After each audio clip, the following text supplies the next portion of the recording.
Hello everyone, आज हम करेंगे कक्षा 3 हिंदी का पाठ नंबर 3 चांद वाली अम्मा। ठीक है, तो आज हम इसे पढ़ेंगे। तुम शरारत तो करती ही होगी, कौन कौन सी शरारत करती हो? इन चीजों का इस्तेमाल तुम कोई शरारत करने के लिए कैसे करोगी? झाड़ू, पंख, कागज और गुब्बारा। इसमें क्या पूछा हुआ है हमसे कि तुम शरारत तो करती होगी, आप सभी बच्चे भी करते होगे ना शरारत। तो इसमें पूछा है कि आप शरारत तो करते ही होगे, तो कौन कौन सी शरारतें करते हो? बताओगे सभी कौन कौन सी शरारतें करते हो आप। और उसके बाद इन चीजों का इस्तेमाल तुम कोई शरारत करने के लिए कैसे करोगे? यहाँ पर हमें जो नेम दिए हुए हैं जैसे झाड़ू, पंख, कागज और गुब्बारा, तो हम इनका इस्तेमाल, इन चीजों का इस्तेमाल शरारत करने में कैसे करेंगे? गुब्बारे के साथ कैसे करेंगे हम शरारत? गुब्बारे में हवा भर के और उसे छोड़ देंगे ताकि उसमें से सारी हवा निकल जाए और वो गुब्बारा उड़ करके किसी और के पास गिर जाएगा। कागज से हम कैसे शरारत करेंगे? पंख से और झाड़ू से। ठीक है। बहुत समय पहले की बात है, एक बूढ़ी अम्मा थी, बिल्कुल अकेली। उसका अपना कोई न था। घर का कामकाज उसे खुद ही करना पड़ता। सुबह उठकर कुएं से पानी लाना, खाना बनाना आदि। यानी कि बहुत समय पहले की जो क्या है एक बात है, एक बूढ़ी अम्मा थी। ठीक है, तो वो क्या करती थी? अकेली ही रहती थी, उसका कोई भी नहीं था। यानी कि उसके घर में जो है उसके अलावा और कोई नहीं था। और जो घर का काम होता था वो सारा काम खुद अपने आप करती थी। सुबह उठकर कुएं से पानी लाती थी, खाना भी अपने आप ही बनाती थी, और घर के जितने भी काम होते थे वो सारे जो है वो बूढ़ी अम्मा अपने आप करती थी। उसके साथ एक परेशानी थी। वह रोज सुबह उठकर जब घर में झाड़ू लगाती तब तक तो सब ठीक रहता था, पर जैसे ही वह आंगन में जाती और झाड़ू लगाने के लिए झुकती तभी आसमान आकर उसकी कमर से टकराता। यानी कि क्या था, वह उस बूढ़ी अम्मा के को एक परेशानी थी। क्या परेशानी थी? कि वो जब भी अपने घर में झाड़ू लगाती थी तब तक तो ठीक था। सुबह उठकर वो क्या करती थी? अपने घर में झाड़ू लगाती थी। लेकिन जब जैसे ही वो झाड़ू लगाने के लिए घर के आंगन में आ जाती है तो झाड़ू लगाने के लिए झुकती है।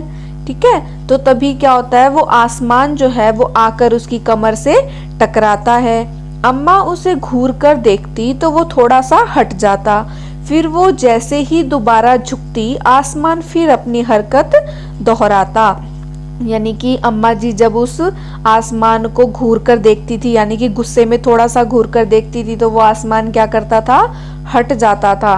आप सभी भी जब शरारतें करते हो तो जब आपको आपके घर में कोई बड़े बुजुर्ग देखते हैं ना घूर कर गुस्से में, तो आप क्या हो जाते हो? शरारत करना बंद कर देते हो ना, फिर थोड़ी देर बाद फिर से शरारत करना शुरू कर देते हो। तो वैसे ही वो आसमान जो है बूढ़ी अम्मा के देखने पर हट जाता था, और फिर दोबारा अम्मा जब झुकती थी तो वो आसमान फिर अपनी हरकतें शुरू करने लग जाता था। एक दिन, 2 दिन, 3 दिन लगातार यही क्रम चलता रहा। अम्मा झाड़ू लगाए और आसमान उसे तंग करे। यानी कि 1 दिन, 2 दिन, 3 दिन लगातार जो है बादल अपनी शरारतें करता था। अम्मा जब भी झाड़ू लगाती थी तो आसमान क्या करता था? उसे तंग करता रहता था। एक दिन कुएं पर पानी भरने को लेकर अम्मा का किसी और से झगड़ा हो गया। अम्मा जरा गुस्से में थी। वो झाड़ू उठाकर आंगन में गई और जैसे ही झुकी आसमान ने अपनी आदत के अनुसार उसे फिर छेड़ा। यानी कि एक दिन क्या हुआ, वो अम्मा जो है कुएं पे पानी भरने के लिए गई। ठीक है, और वो वहां पर किसी और से झगड़ा करने लग गई। ठीक है, उसका झगड़ा हो गया और अम्मा को क्या आ गया? गुस्सा आ गया। तो अम्मा जो थी वो गुस्से में थी और उसने क्या किया? अपनी झाड़ू उठाकर आंगन में गई, और जैसे ही वो झाड़ू लगाने के लिए झुकी तो आसमान क्या करता था? उसे परेशान करता था। तो आसमान ने अपनी आदत के अनुसार, यानी कि उसे आदत थी अम्मा को छेड़ने की, वो अम्मा को छेड़ने लगा। अम्मा ने आव देखा न ताव और कस कर एक झाड़ू आसमान को दे मारी। यानी कि अम्मा ने क्या किया? गुस्से में आकर ना ही इधर देखा ना उधर, और सीधा एक झाड़ू जो है वो किसको मारी? आसमान को मारी। आसमान झट हट गया, पर वह भी अपनी आदत से मजबूर था। आसमान झाड़ू मारने पर वहां से हट तो गया, लेकिन वो तो अपनी आदत से मजबूर था। ठीक है, वो फिर भी अम्मा से शरारत करता था। दूसरी बार फिर अम्मा के झुकते ही टक्कर मारने लगा। अम्मा ने फिर पूरी ताकत से उस पर वार किया, यानी कि अम्मा ने जब एक बार उसे झाड़ू मारी तो उसने क्या किया, फिर अम्मा से साथ छेड़खानी करी, फिर उससे टकरा गया और अम्मा ने फिर से उसे पूरी ताकत से झाड़ू से मारा। आसमान को शरारत सूझी। इस बार उसने झाड़ू पकड़ ली, यानी कि आसमान को अब क्या आया, वो और शरारत करना चाहता था। तो उसने क्या किया, अब की बार जब अम्मा उसको मारने लगी तो उसने क्या किया, झाड़ू को ही पकड़ लिया। उधर अम्मा भी झाड़ू पकड़े थी, यानी कि अम्मा ने भी झाड़ू पकड़ रखी थी। आप इस चित्र में देख सकते हो, बादल ने क्या किया, आसमान ने ऊपर से झाड़ू पकड़ी है और अम्मा ने भी झाड़ू पकड़ी हुई है। ठीक है, तो रस्सा कशी शुरू हो गई, यानी कि वो झाड़ू खींच रहा था और अम्मा भी झाड़ू खींच रही थी। झाड़ू का ऊपर वाला हिस्सा आसमान ने पकड़ा हुआ था और नीचे वाला हिस्सा अम्मा ने। दोनों छोड़ने को तैयार ही नहीं थे, ना ही बादल झाड़ू छोड़ने को तैयार था और ना ही अम्मा। अम्मा चिल्लाई, छोड़ मेरा झाड़ू, मेरे पास एक यही झाड़ू है। तो अम्मा क्या करने लगी, चिल्लाने लगी और बोली कि मेरा झाड़ू छोड़ो, मेरे पास एक ही झाड़ू है। तब भी आसमान ने झाड़ू को नहीं छोड़ा। बूढ़ी अम्मा कब तक रस्सा कशी करती, थक गई, यानी कि बूढ़ी अम्मा उसे कब तक झाड़ू को खींचती, और बूढ़ी अम्मा जो है वो थक गई थी। आसमान ने झाड़ू खींचना नहीं छोड़ा। अब वह झाड़ू के साथ ऊपर उड़ने लगा। उसके साथ साथ झाड़ू पकड़े हुए अम्मा भी ऊपर जाने लगी, यानी कि जब अम्मा ने उसे कहा तो उसने अम्मा की बात नहीं मानी। आसमान ने झाड़ू को खींचना बंद नहीं किया। अब झाड़ू के साथ साथ अम्मा भी ऊपर उठने लग गई ना, क्योंकि बादल जो है वो जो आसमान है वो ऊपर उड़ने लगा। झाड़ू भी उसने पकड़ी हुई थी और अम्मा ने भी पकड़ी हुई थी, तो अम्मा भी जो है वो झाड़ू पकड़े हुए आसमान में ऊपर ऊपर जाने लगी ना। जैसे आप देख सकते हो यहाँ पर चित्र में अम्मा जो है वो आसमान में ऊपर ऊपर जा रही है। ठीक है, और अम्मा चिल्लाई, मुझे नीचे छोड़ दे। अम्मा क्या करने लगी, आसमान को चिल्लाने लगी कि मुझे नीचे छोड़ दे। आसमान ने क्या कहा, अम्मा अब मैं तुम्हें नहीं छोड़ूंगा, ले चलूंगा ऊपर, वहीं झाड़ू लगाना।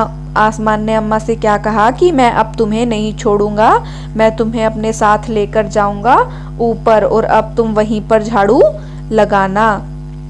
अम्मा अब झाड़ू नहीं छोड़ सकती थी क्योंकि वो बहुत ही ऊपर पहुंच चुकी थी। तभी उसे वहां चांद दिख गया। छठ अम्मा ने पैर बढ़ाया और चांद पर चढ़ गई। जब अम्मा आसमान के साथ उड़ने लगी तो वो झाड़ू नहीं छोड़ सकती थी, ठीक है, क्योंकि वो आसमान में बहुत ही ऊपर पहुंच गई थी। अगर वो झाड़ू छोड़ती तो वो नीचे गिर जाती और उसे बहुत सी चोटें आती। तो इसीलिए उसने झाड़ू को नहीं छोड़ा, क्योंकि वो बहुत ऊपर पहुंच गई थी ना। तभी उसे क्या दिखाई दिया, वहां पर चांद दिखाई दिया, और उसने क्या किया, अपना पैर बढ़ाया और चांद पर चढ़ गई पर झाड़ू नहीं छोड़ी। चांद पर चढ़ने के बाद भी अम्मा ने अपनी झाड़ू को नहीं छोड़ा। आसमान को फिर शरारत सूझी, यानी कि आसमान को फिर से शरारत करने का मन किया। तो उसने क्या सोचा, अम्मा तो चांद पर चढ़ गई है, यदि चांद उसकी मदद करेगा तो मैं हार जाऊंगा, इसे यहीं रहने दूं। तो उसने क्या सोचा कि अम्मा तो चांद पर चढ़ गई, अगर मैं अम्मा के साथ शरारत करूंगा तो चांद उसकी मदद करेगा और मैं हार जाऊंगा। तो उसने क्या किया, अम्मा को वहीं पर छोड़ दिया। ऐसा सोचकर उसने झाड़ू छोड़ दिया और आसमान ने क्या किया, झाड़ू को छोड़ दिया। अम्मा झाड़ू के साथ चांद पर रह गई। वह इतनी थक गई थी कि झाड़ू पकड़े पकड़े ही चांद पर बैठ गई। अम्मा थक गई थी और वो इतनी ज्यादा थक गई कि वो झाड़ू को पकड़कर ही चांद पर बैठ गई। आसमान ऊपर चला गया। उस दिन से आज तक बूढ़ी अम्मा झाड़ू पकड़े चांद पर बैठी है। और आसमान बूढ़ी अम्मा को चांद पर छोड़कर जो है वो उड़ गया ना, चला गया। तो और अम्मा जो है वो आज तक वहीं पर बैठी हुई है। ठीक है बच्चों, अब हम इसका अभ्यास करेंगे तुम्हारी कल्पना से। पहला प्रश्न है, बूढ़ी अम्मा चांद पर क्यों चढ़ गई होगी? बूढ़ी अम्मा चांद पर क्यों चढ़ गई होगी? क्योंकि बूढ़ी अम्मा को आसमान ऊपर उड़ाए जा रहा था। अम्मा चांद पर चढ़ गई होगी ताकि वो गिरने से बच जाए और आसमान से पीछा छूट जाए। बूढ़ी अम्मा इसीलिए चढ़ी थी ना चांद पर, क्योंकि आसमान उसे ऊपर उड़ा कर ले गया और वो चांद पर चढ़ गई ताकि उसे गिरने से बचा ले वो खुद को और आसमान से उसका पीछा भी छूट जाए। ठीक है, अगला प्रश्न है, चांद वाली अम्मा झाड़ू क्यों नहीं छोड़ना चाहती थी? क्यों नहीं छोड़ना चाहती थी चांद वाली अम्मा? क्योंकि उसके पास केवल एक ही झाड़ू थी। चांद वाली अम्मा के पास केवल वही एक झाड़ू थी, इसलिए वह उसे नहीं छोड़ना चाहती थी। ठीक है बच्चों, अगला प्रश्न है, चित्रों को देखकर बताओ कि अम्मा के साथ कौन कौन रहता होगा। अभी हमने कहानी पढ़ी तो उसमें हमने देखा होगा जो चित्र बने हुए हैं, तो उन चित्रों को देखकर बताना है कि अम्मा के साथ कौन कौन रहता होगा। आप सभी अपनी बुक में उन चित्रों को देखोगे और बताओगे कि अम्मा के साथ कौन कौन रहता था। चित्रों के अनुसार अम्मा के साथ बिल्ली, चिड़िया, कबूतर और आसमान रहते थे। ठीक है, अगला प्रश्न है, आसमान बार बार आकर अम्मा की कमर से क्यों टकराता था? तुम्हें क्या लगता है? अब आप सब बताओ बच्चों कि जो आसमान था वो अम्मा की कमर से आकर टकराता था, तो वो क्यों टकराता था? क्या लगता है आपको, ऐसा क्यों करता था आसमान? क्योंकि उस समय आसमान ऊपर से नीचे हो सकता था। ठीक है, उसे अम्मा से छेड़खानी करना अच्छा लगता था, इसलिए वो अम्मा की कमर से टकराता होगा ताकि अम्मा उसे डांटे और वह उन्हें तंग करे। ठीक है, अगला है रूठना मनाना। जब बूढ़ी अम्मा उड़ी जा रही थी तो उन्होंने आसमान को हर तरह से मनाने की कोशिश की। बताओ उन्होंने क्या क्या कहा होगा? घबराकर अम्मा ने क्या कहा होगा? छोड़ दे बेटा। फिर गिड़गिड़ाकर कहा होगा कि माफ कर दे। ठीक है, और फिर गुस्से से कहा होगा, अभी बताऊं तुझे शैतान, क्योंकि वो शैतान था ना, शरारत करता था, अम्मा को परेशान करता था। और तरकीब सूझने पर अब तंग करके बता, यानी कि जब अम्मा को तरकीब सूझी कि वो आसमान से कैसे बचे, तब उन्होंने अम्मा ने क्या कहा होगा कि अब तंग करके बता। ठीक है, अगला है घूरना। अम्मा उसे घूर कर देखती तो आसमान थोड़ा हट जाता। कब कब ऐसा होता है जब तुम्हें कोई घूर कर देखता है? जैसे मेरा दोस्त मुझे घूर कर देखता है जब मैं उसका मजाक उड़ाता हूँ। आप कब कब पीछे हट जाते हो जब आपको कोई घूर कर देखता है? तो बच्चों, जैसे मेरे पिता मुझे घूर कर देखते हैं जब मैं किसी के सामने जिद करता हूँ। आप भी जब किसी के सामने जिद करते हो तो आपको भी आपके मम्मी पापा घूर घूर कर देखते हैं ना। मेरे शिक्षक घूर कर देखती हैं जब मैं पढ़ाई के स्थान पर कुछ और काम कर रहा होता हूँ। मेरी बहन या मेरा भाई मुझे घूर कर देखते हैं जब मैं उनकी बात नहीं सुनता हूँ। आपके साथ भी ऐसा ही होता है ना, आप जब किसी की बात नहीं मानते तो वो आपको क्या करते हैं? घूर कर देखते हैं। अब है दम लगा के हईशा। रस्सा कस्सी के खेल में दो टोलियों के बीच में खूब खींचातानी होती है।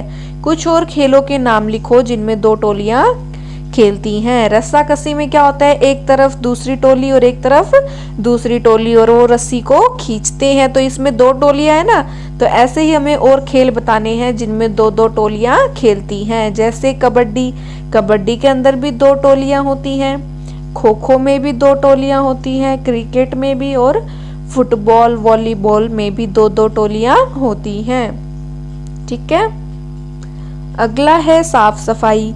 घर की सफाई करने के लिए किन किन चीजों का इस्तेमाल होता है बच्चों? आपने देखा होगा आपके घर में जब आपकी मम्मी सफाई करते हैं तो वो किन किन चीजों का इस्तेमाल करते हैं? झाड़ू, फिनाइल, पानी, बाल्टी और इत्यादि, यानी कि और भी बहुत सी चीजें हैं वो जिनका इस्तेमाल करती हैं घर की साफ सफाई करने के लिए।